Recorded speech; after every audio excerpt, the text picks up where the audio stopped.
Então, galera, eu decidi tomar a iniciativa de agora gravar um vídeo para vocês, porque eu acho que com a minha explicação vocês conseguem entender melhor.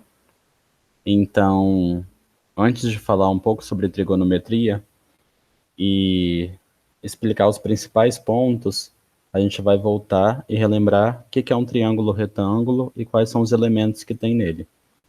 Então, primeiro, aqui está um triângulo retângulo, como vocês conseguem ver, né? E por que esse triângulo é retângulo? Porque ele tem um ângulo de 90 graus. Esse ângulo aqui, que é representado por esse quadradinho, ele é chamado de ângulo de 90 graus, ok? A gente já sabe que num triângulo retângulo, o lado que está na frente do ângulo de 90 graus é chamado de hipotenusa, ok? Então, hipotenusa é o lado que está na frente do ângulo de 90 graus.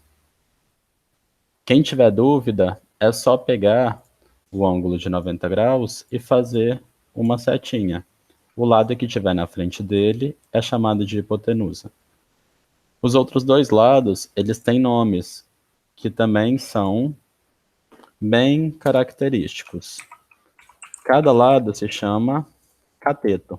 Então, esse lado se chama cateto, e o lado de cima também se chama cateto. Deixa eu só tentar pegar isso, trazer para cá. Mas tem uma pequena diferença, na verdade, pequena diferença não. Agora a gente vai ampliar aquilo que a gente já estudou e a gente vai começar a dar nome para esses catetos. Então, eles não vão ser só catetos, agora eles vão ser cateto alguma coisa e cateto alguma coisa. Como que a gente vai dar nome para os catetos? Assim como meu nome é Breno, o do João é João, o do cateto vai ser cateto alguma coisa. Então, para poder dar nome para os catetos, a gente vai ter que olhar para os ângulos. Então, aqui eu vou puxar um ângulo, ok? Eita. Vou ignorar isso daqui. Vou tentar fazer um ângulo de novo, legal, ó. Agora vai ficar legal. Pronto. Esse ângulo aqui, eu vou chamar ele de alfa.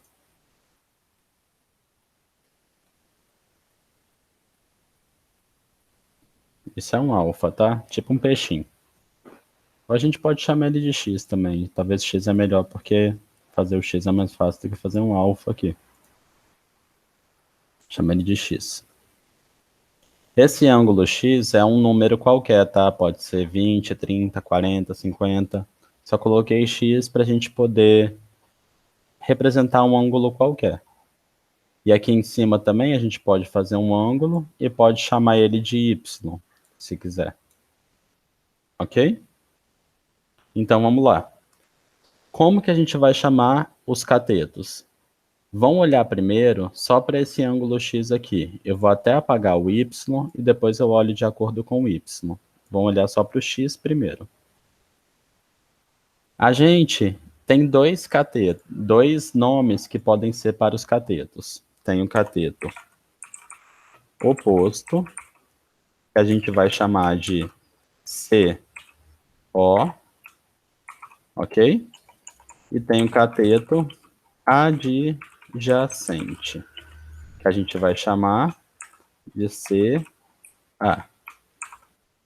O que é cateto oposto e o que é cateto adjacente? Cateto oposto nada mais é do que o lado, cateto oposto,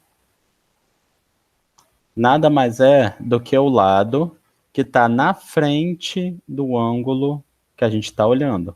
Então, qual que é o lado que está na frente do ângulo X?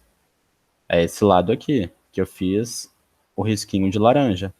Então, esse lado aqui todo, que eu chamei de cateto, na verdade vai ser o cateto oposto. Então, vamos chamar ele aqui. Eita, tô apagando o cateto. Cateto oposto. Deixa eu colocar de preto. Ah, por que que ele é cateto oposto? Porque ele está na frente do ângulo que eu estou olhando, que no caso é o ângulo X. ok? Agora, esse outro cateto aqui, que é chamado de adjacente. Cateto adjacente é o cateto que está, vamos colocar embaixo do ângulo. É o cateto que forma o ângulo, que está adjacente ao ângulo. Então, é só vocês olharem.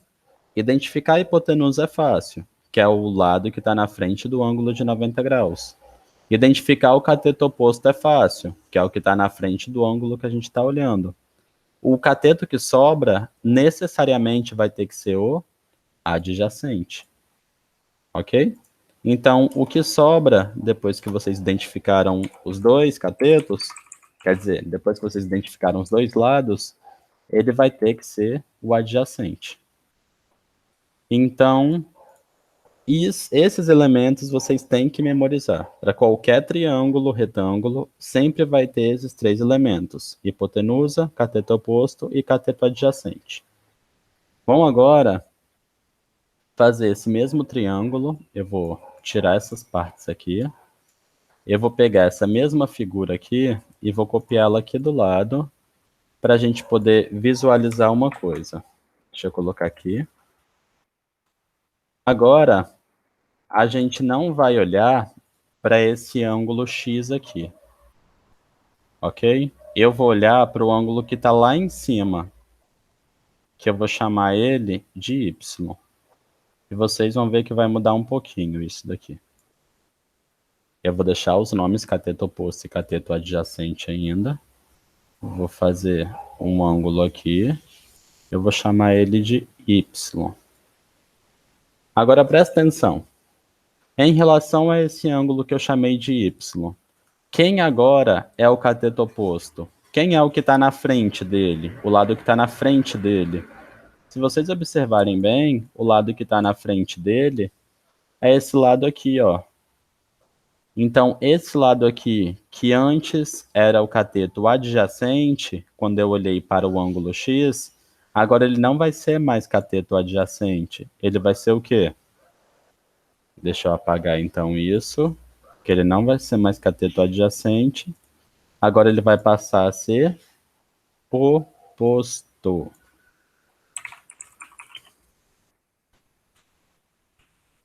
Ah, professor, então depende do ângulo que eu estou olhando? Sim, depende do ângulo que você está olhando para falar quem é cateto oposto e quem é cateto adjacente. E agora, se esse é o cateto oposto e se essa é a hipotenusa, o que sobra vai ter que ser o quê? O adjacente, necessariamente. Então, esse cateto aqui, que é o que sobra, é o cateto deixa eu diminuir o espaço, adjacente. Então, percebam que nesses dois triângulos, o que a gente pode perceber? A hipotenusa não muda de lugar, ok? A hipotenusa sempre permanece no lugar que está, porque sempre vai ser o lado que está na frente do ângulo de 90 graus. O cateto oposto, ele muda de acordo com o ângulo que eu estou olhando. Se eu estou olhando para o ângulo X, que está aqui embaixo, o cateto oposto é o que está na frente dele. Se eu estou olhando para o ângulo Y, que está aqui em cima, o cateto oposto é o que está na frente dele. Ok? E o cateto adjacente é o cateto que está embaixo do ângulo. Olha aqui no X, é o que está embaixo, e no Y é o que está embaixo. Então, basicamente era isso que eu tinha para falar nessa primeira parte, e já voltamos com mais vídeos.